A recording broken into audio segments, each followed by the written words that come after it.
تبارک و تعالی فی القرآن المجید والفرقان الحمید اعوذ باللہ من الشیطان الرجیم بسم اللہ الرحمن الرحیم قد جاءکم من اللہ نور و کتاب مبین صدق اللہ العظیم و صدق رسولہ النبی الامین الکریم و نحن علی ذلک لمن الشاہدین والشاکرین والذاکرین والصابرین والحمد للہ رب العالمین۔ قال اللہ تبارک و تعالی فی شأن حبیبہ المصطفیٰ ورسولہ المجتبی صلی اللہ تعالی علیہ وسلم ان اللہ وملائکتہ یصلون علی النبی یا ایھا الذین آمنوا صلوا علیہ وسلموا تسلیما۔ اللہم صل علی سیدنا شفیعنا مولانا محمد کما تحب و ترضى بأن تصلی علیہ صلی اللہ تعالی علیہ وسلم۔ نبی اور آل نبی پر پھر ایک مرتبہ آواز بلند درود پاک پڑھیں۔ اللہم صل علی سیدنا شفیعنا مولانا محمد معد الجود والکرم منبع العلم والحلم والحکم وآلہ واصحابہ وبارک وسلم۔ صلاۃ و سلاما علیک یا رسول اللہ صلی اللہ تعالی علیک وعلی آلک واصحابک وازواجک وذریاتک وآل بیتک اجمعین۔ سبحان ربک رب العزة عما یصفون وسلام علی المرسلین والحمد للہ رب العالمین۔ الحمدللہ تمام تعریفیں اس ذات اقدس کے لیے ہیں جو سارے عالموں کا پروردگار ہے، جس نے ساری کائنات کو پیدا فرمایا، ساری کائنات کو روزی دے رہا ہے، میدان محشر کا مالک و مختار ہے۔ پیارے آقا محمد الرسول اللہ صلی اللہ تعالی علیہ وسلم کی امت بابرکت میں پیدا ہونے کا اعزاز بخشا۔ صاحبو، جیسا کہ آپ جانتے ہیں کہ ربیع المنور کا مہینہ شروع ہو چکا ہے، جس کی آج دوسری تاریخ ہے، پہلا جمعہ ہے۔ جیسا کہ گزشتہ جمعہ بھی کہا گیا، اس سے پہلے کئی مرتبہ آپ حضرات کے سامنے کہا گیا جا چکا ہے کہ جیسے ہی ربیع المنور کی آمد ہوتی ہے، پیارے آقا محمد الرسول اللہ صلی اللہ تعالی علیہ وسلم کے ولادت بسعادت کا متبرک مہینہ جلوہ گر ہوتا ہے یا آنے والا ہوتا ہے، تو ایسے وقتوں میں لوگ طرح طرح کے انداز میں علم سے ناآشنا لوگوں کو، یعنی جو علم دین سے مکمل طور پر واقف نہیں ہوتے، ان کو بہکانے کی سازشیں رچاتے ہیں۔ اسی لیے میں ہمیشہ کہتا ہوں، جمعہ کا دن ہو، معراج ہو، برات ہو، قدر ہو، عیدین کا دن ہو، بلکہ جہاں کہیں موقع ملتا ہے ہر جگہ کہتا ہوں کہ لوگوں ایسی متبرک نورانی و عرفانی محفلوں میں بیٹھا کر صرف یہ نہیں کہ میری تقریر سننے کے لیے نہیں، جہاں اللہ اور اس کے رسول کی باتیں ہوتی ہیں، جہاں قرآن اور حدیث کی بات ہوتی ہے، جہاں اسلام اور توحید اور رسالت کی بات ہوتی ہے، وہاں اگر ہم بیٹھتے ہیں تو کچھ سیکھنے کا موقع ملتا ہے۔ جیسا کہ ہمارے اساتذہ اجلہ کہا کرتے تھے، ابھی بھی کہتے ہیں، یعنی جامعہ نظامیہ میں جس وقت ہم پڑھا کرتے تھے کہ جو بندے مکمل طور پر دینی مدارس کا رخ کرتے ہیں، اسی طرح اگر کہیں جلسہ ہو، یعنی میلاد کا جلسہ، فیضان اولیاء کا جلسہ، تو کیا سنایا جاتا ہے؟ آپ کو قرآن اور حدیث کے حوالے سے سمجھایا جاتا ہے۔ تو بتلاتے ہیں کہ وہ بھی ایک مدرسہ ہے، کچھ دیر کا وہ بھی ایک مدرسہ ہے، تاکہ وہاں بیٹھ کر تم کچھ سن لیں اور کچھ حاصل کر لیں۔ اگر کوئی بات دماغ میں بیٹھ جائے تو زندگی کا پایا، زندگی کا تختہ پلٹ سکتا ہے۔ ایسے ہی بالخصوص کسی پر طنز مقصد نہیں ہے، ہمارے نوجوانوں سے میں گزارش کروں گا کہ ربیع المنور کی آمد پر خوشیوں کا اہتمام کرتے ہیں، کرنا چاہیے،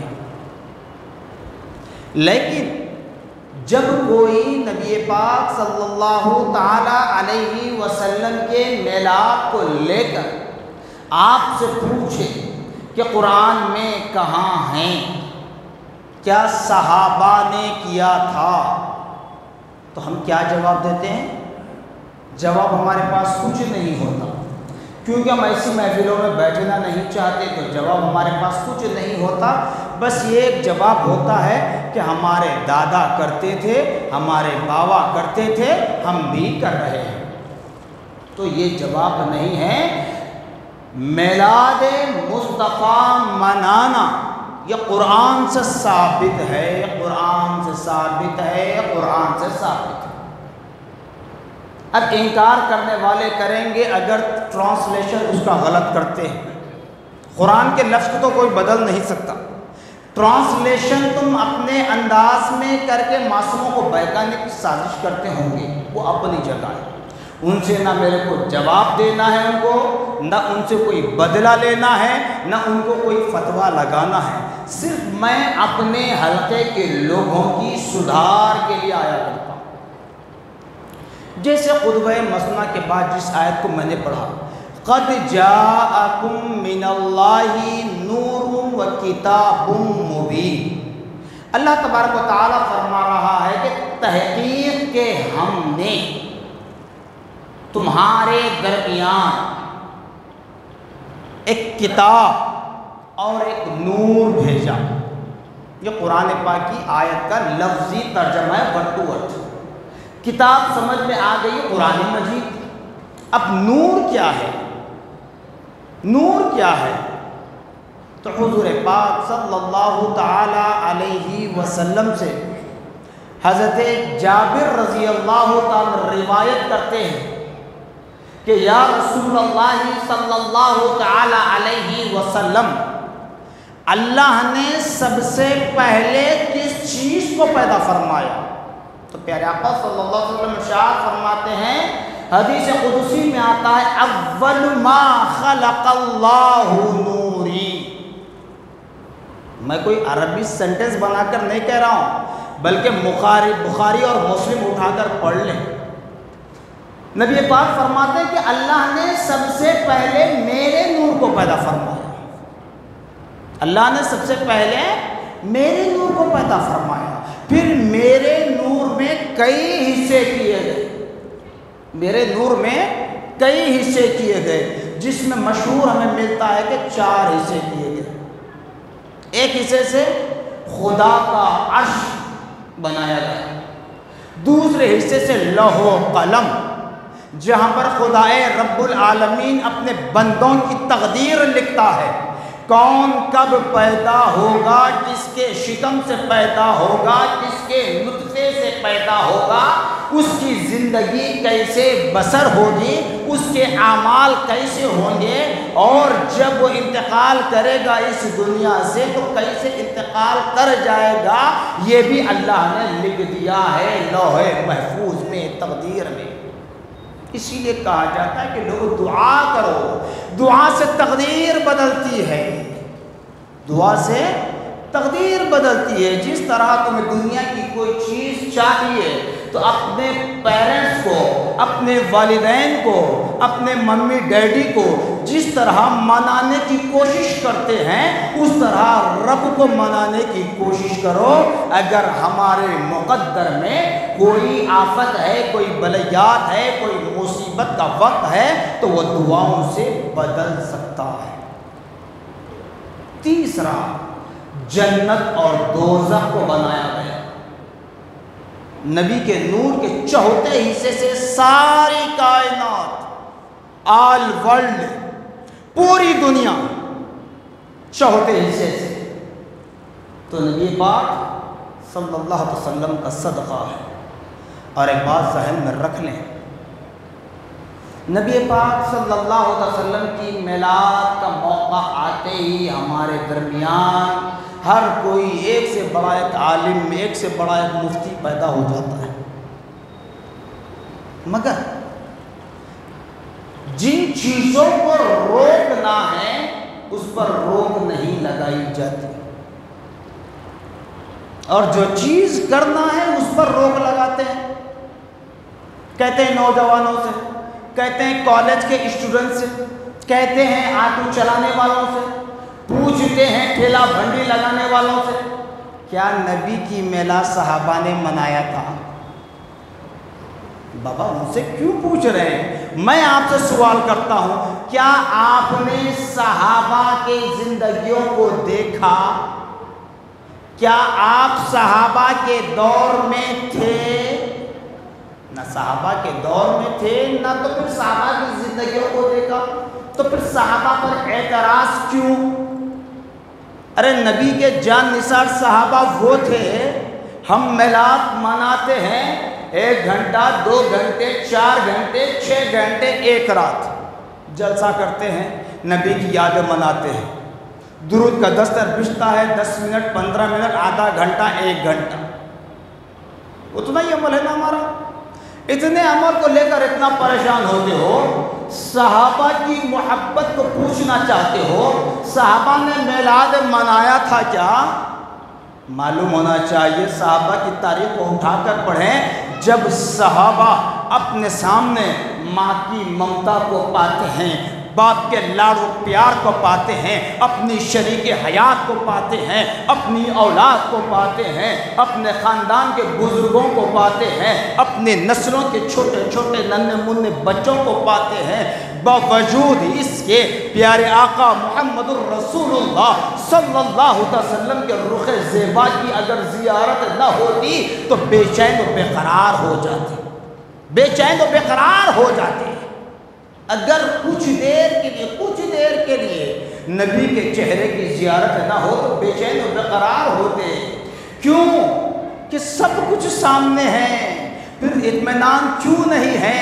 اطمینان اس لیے نہیں ہے کہ پیدا ہوئے اسی نبی کے صدقے، مرنا ہے اسی نبی کے صدقے، زندگی بسر ہو رہی ہے اسی نبی کے صدقے، تو اسی نبی کا دیدار نہ ہو تو یہ بے چین و بے قرار ہو جایا کرتے تھے۔ آپ ہسٹری اگر دیکھنا چاہتے ہو، کسی لکھے ہوئے مورخ کی ہسٹری مت پڑھیں، آپ تاریخ جاننا چاہتے ہو، صحابہ کے عمل کو جاننا چاہتے ہو تو کسی رائٹر کے لکھے ہوئے لٹریچر کو نہ پڑھیں، کسی رائٹر کی کتاب کو نہ پڑھیں۔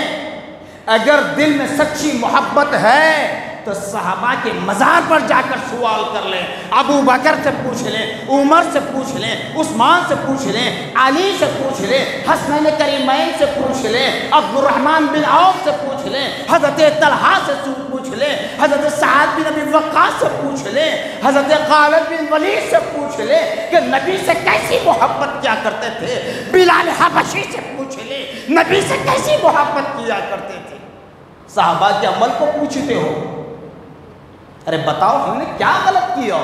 ارے ہم تو کہتے ہیں ناچنا گانا بیان باجا ہر حال میں حرام ہے، آتش بازی ہر حال میں حرام ہے، نبی کی میلاد کے لیے نہیں، ہر حال ہر سانس ہر زمانہ ہر دن حرام ہے۔ اب نہیں سنتے تو ہم کیا کریں؟ ہم ذمہ دار ہیں، ٹھیکیدار نہیں ہیں۔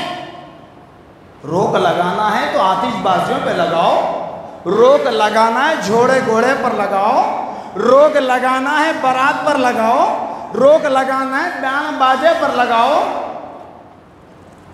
اور نبی کی ذات پر اعتراض کرنے سے پہلے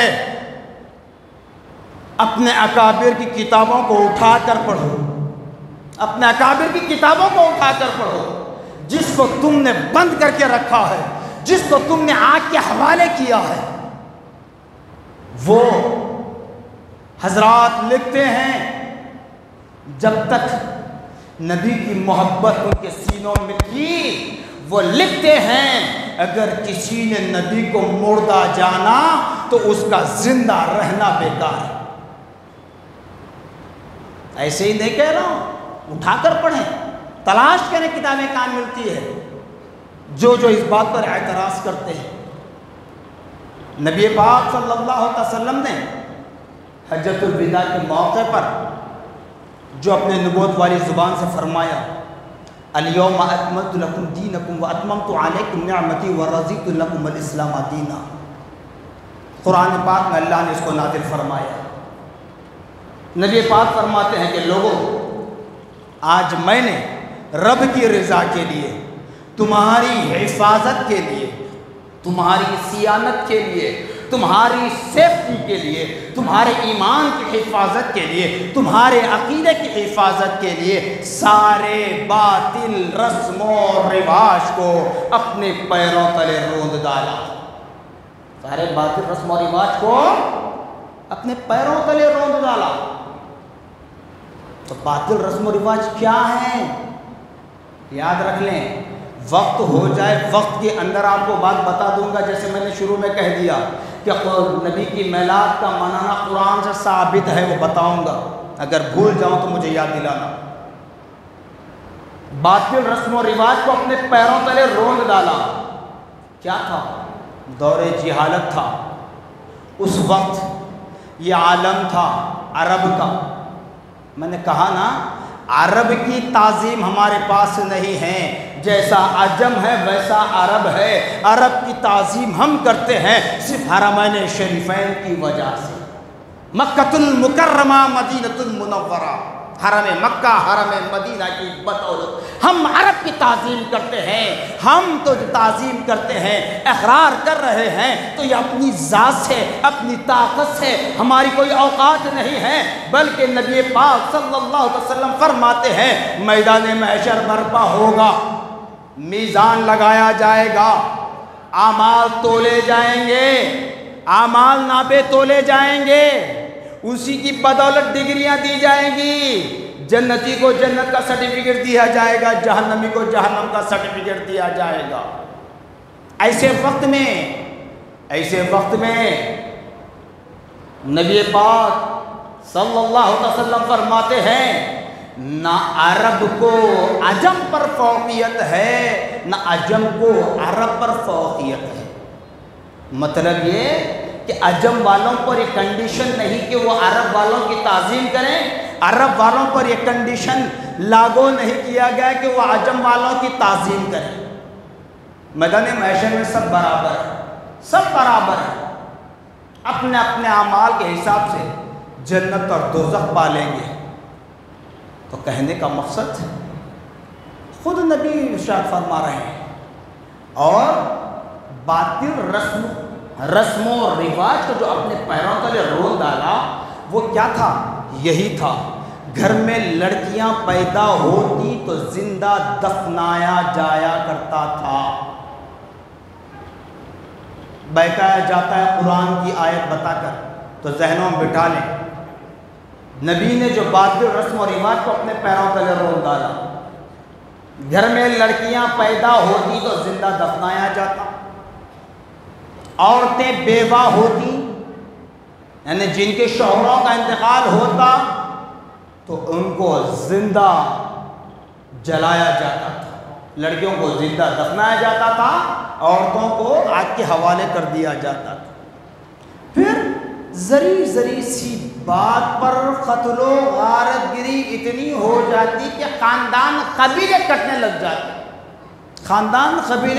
لگ جاتے، شراب عام ہو چکا تھا، زنا عام ہو چکا تھا، دھوکہ فریب عام ہو چکا تھا۔ تو ہمارے نبی محمد رسول اللہ صلی اللہ تعالی علیہ وسلم جب اس دنیا کو رونق بخشی تو اس وقت پیارے آقا صلی اللہ علیہ وسلم نے ان تمام باطل رسم و رواج کو اپنے پیروں تلے روند ڈالا، عورتوں کو، لڑکیوں کو حیا کی چادر پہنائی، حیا کی چادر پہنائی۔ میں کہنا نہیں چاہتا تھا لیکن کہنے پر مجبور کیا جاتا ہے، حالات کچھ ایسے ہو جاتے ہیں۔ بتائیے، ٹھیک ہے میلاد منانا صحیح ہے، غلط ہے، جائز ہے، ناجائز ہے، فلاں فلاں جو فتوے دیتے ہیں مفتی صاحبان، وہ فتوے تمہیں کو مبارک، چاہے کسی اعتبار سے دو، فتوے سب قبول کرنے کے لیے تیار ہوں، لیکن میرا ایک جواب دے دیں، ایک جواب۔ آپ کے گھر میں 25 سال کا نوجوان ہے، نوجوان بیٹا، 25 سالہ نوجوان بیٹا ہے، اس کی شادی کس سے کراؤ گے؟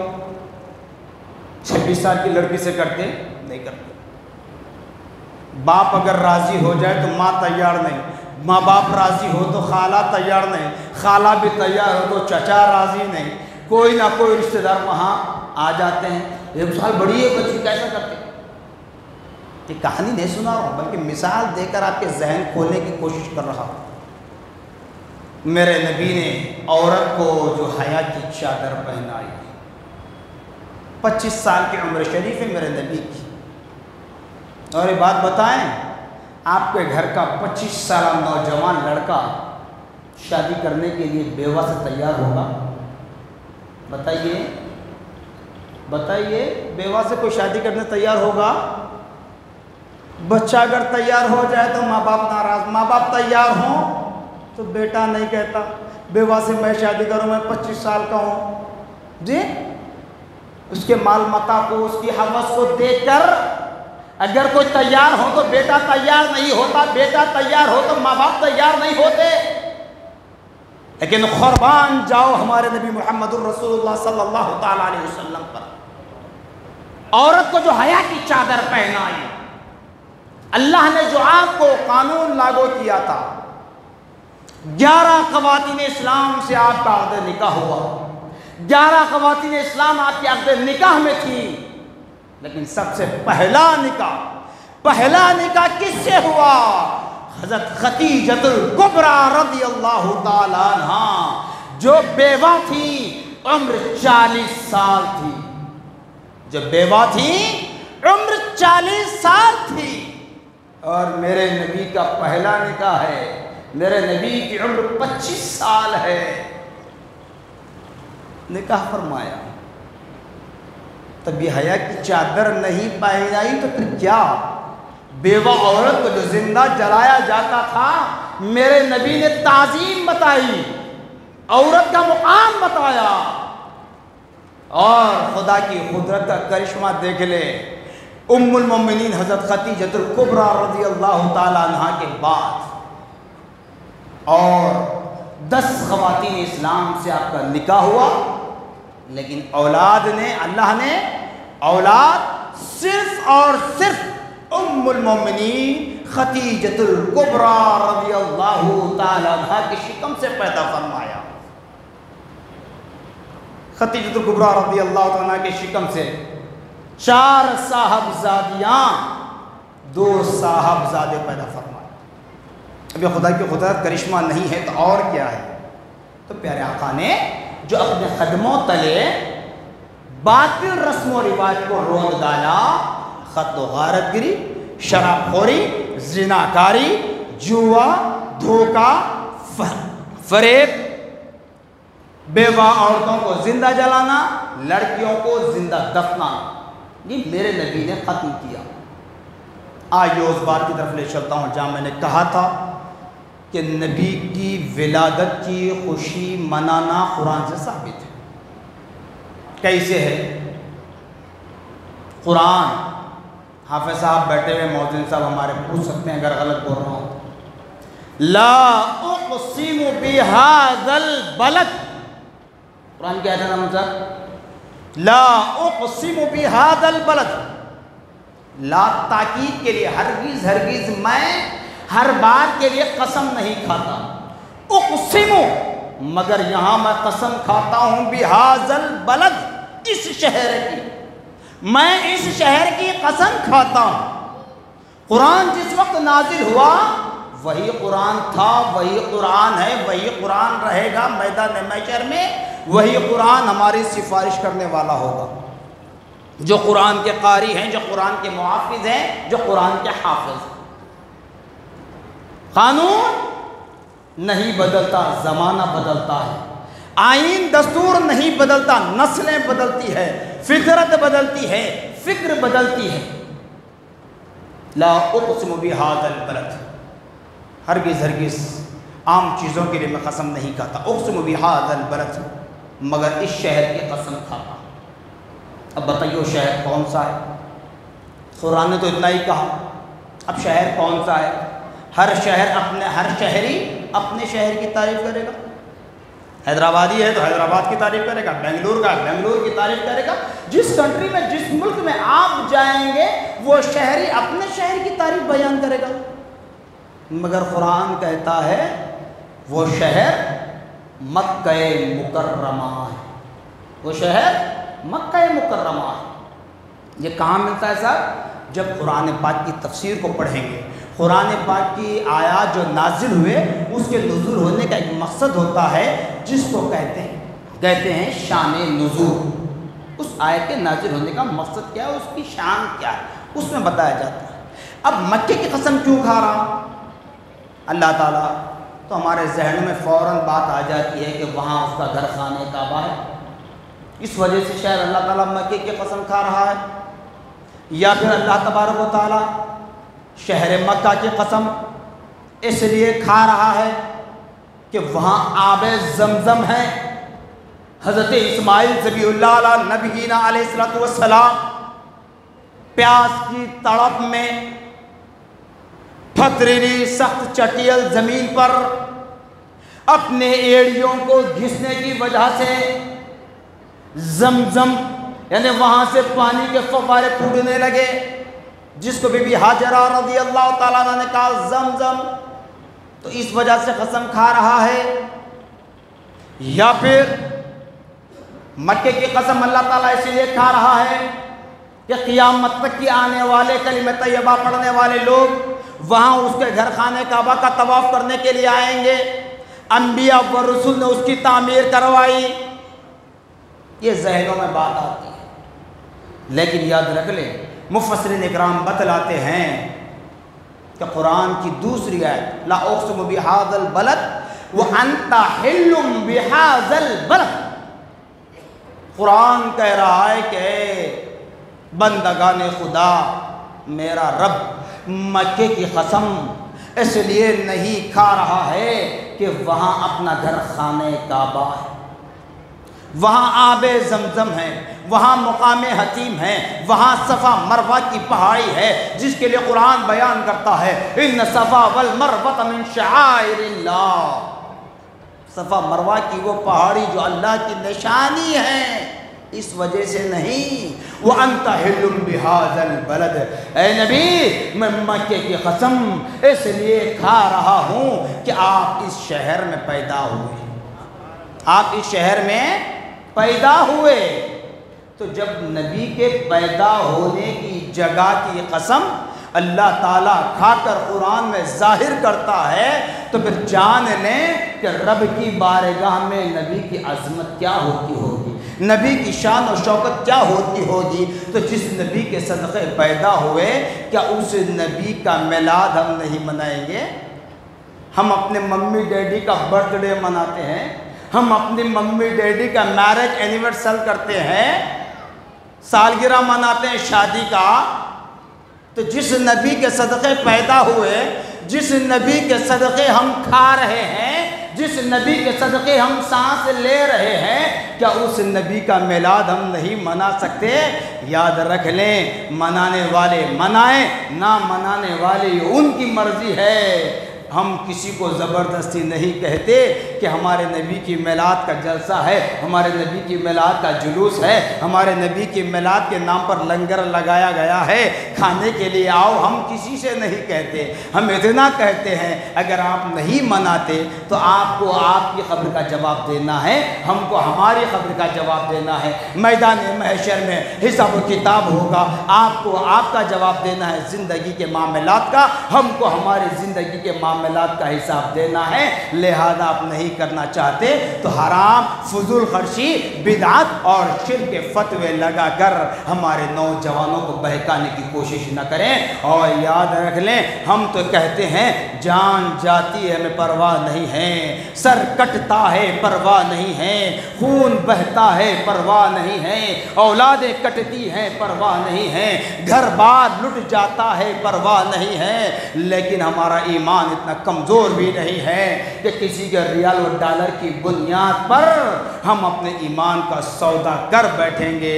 ارے ہم سب چھوڑنا گوارا کریں گے مگر پیارے آقا محمد الرسول اللہ صلی اللہ علیہ وسلم کا دامن ہم اپنے ہاتھوں سے جانے نہیں دیں گے۔ وہی دامن مصطفیٰ ہے جو ہم کو کہنے کے لیے یہاں زبان دے رہا ہے، وہی دامن مصطفیٰ ہے جو ہماری بدکاریوں پر، ہماری بدفعلیوں پر، ہماری نافرمانیوں پر پردہ ڈالا جا رہا ہے، وہی دامن مصطفیٰ ہے جو سکرات میں ہمیں خاتمہ بالخیر کرے گا، وہی دامن مصطفیٰ ہے جو ہماری قبر کی اندھیری زندگیوں میں اجالا پیدا کرے گا، وہی دامن مصطفیٰ ہے جو میدان محشر میں پیارے آقا محمد الرسول اللہ صلی اللہ علیہ وسلم کے قدموں میں ہمارا حشر فرمائے گا، وہی دامن مصطفیٰ ہے جو میدان محشر میں اللہ نے جو شفاعت عظمیٰ کا تاج ہمارے نبی محمد الرسول اللہ صلی اللہ علیہ وسلم کے نبوت والے سر پر پہنایا، وہ ہماری شفاعت کریں گے، وہی دامن مصطفیٰ ہے جس کی بدولت خدا کا دیدار ہمیں نصیب ہوگا۔ جزاکم اللہ خیرا جزا، وآخر دعوانا الحمدللہ رب العالمین۔